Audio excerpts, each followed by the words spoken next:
tauhid uluhiyah dalilnya adalah surat An-Nas. Surat tauhid rububiyah dalilnya adalah surat An-Nas ayat 1. Qul a'udzu birabbin nas. Katakanlah a'udzu birabbin nas, aku berlindung kepada Rabb manusia, rubub. Jadi sini adalah sifat uluhiyahnya Allah.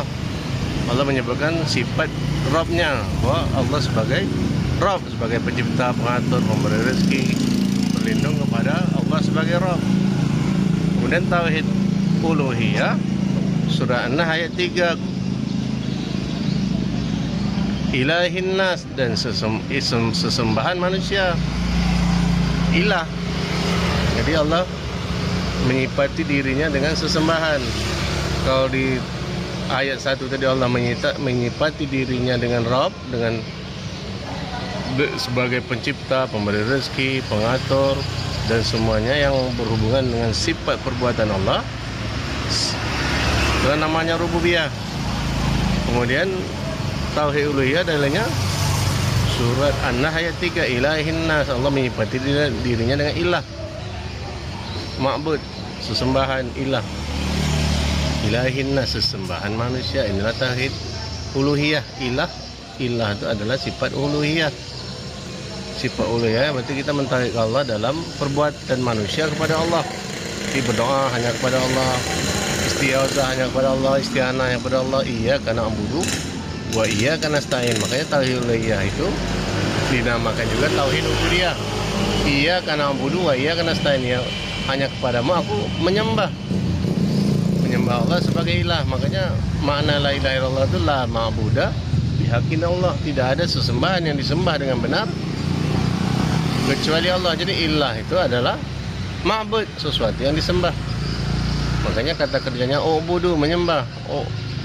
Kata ubudu rabbakum, sembahlah Allah Rabb kalian.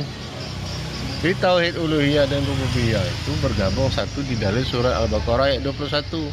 Ya ayuhan nas wa'budu rabbakum, maka sembahlah Rabb kalian. Jadi Allah menyuruh menyembah ia sebagai ilah, kemudian menyebutkan ia sebagai Rabb, rabbakum wallazi khalaqakum, yang menciptakan kamu. Berarti menyembah Allah, mentauhidkan Allah dalam uluhiyahnya dan juga rububiyahnya, di mana Allah lah yang menciptakan kita. Allah sebagai Rabb yang menciptakan, yang memberi rezeki, yang mengatur, yang memberi petunjuk, dan lain-lain dan semisal dengannya, yang berkaitan dengan perbuatan Allah. Itu adalah dari sifat rububiyah. Sedangkan yang berkaitan dengan perbuatan hamba kepada Allah, seperti berdoa kepada Allah, istihanah kepada Allah, istighosah hanya kepada Allah, itu adalah tauhid uluhiyah.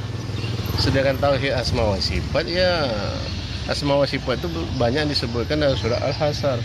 Wallahu allazi la ilaha illahu al-malikul quddusus salamul mu'minul muhaiminul azizul jabbarul mutakabbir. Masih banyak disebutkan lagi. Ini intinya kalau asma wa sifat semua sepakat Allah mempunyai asmaul husna. Allah mempunyai asmaul husna, nama-nama yang baik. Nama-nama Allah sangat baik semuanya. Ar-Rahman, Ar-Rahim, Al-Malik, Al-Qudus, dan lain-lain, dan seterusnya.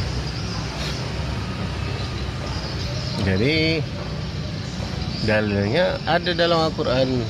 Jadi kata ilah itu banyak disebutkan dalam Al-Quran, itu adalah tauhid uluhiyah. Dan kata Rabb pun banyak disebutkan dalam Al-Quran. Ittabi'u ma unzila ilaikum, ikutilah kalian kepada apa yang diturunkan kepada Rabb kalian. Kata Rabb itu banyak, kata ilah pun banyak. Ilahin nas.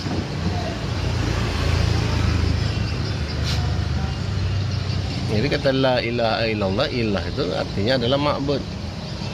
La ma'buda bihaqqin illallah. Tidak ada sesembahan yang disembah dengan benar kecuali Allah. Sedangkan yang disembah selain Allah banyak, tapi tidak benar. Yang benar hanya Allah. La ma'buda bihaqqin illallah, itulah makna la ilaha illallah. Jadi tauhid itu satu, tapi sifat tauhid itu terbagi kepada 3 unsur pokok. Pada sifat uluhiyah, sifat rububiyah, dan sifat asma. Dalam bab asma wa sifat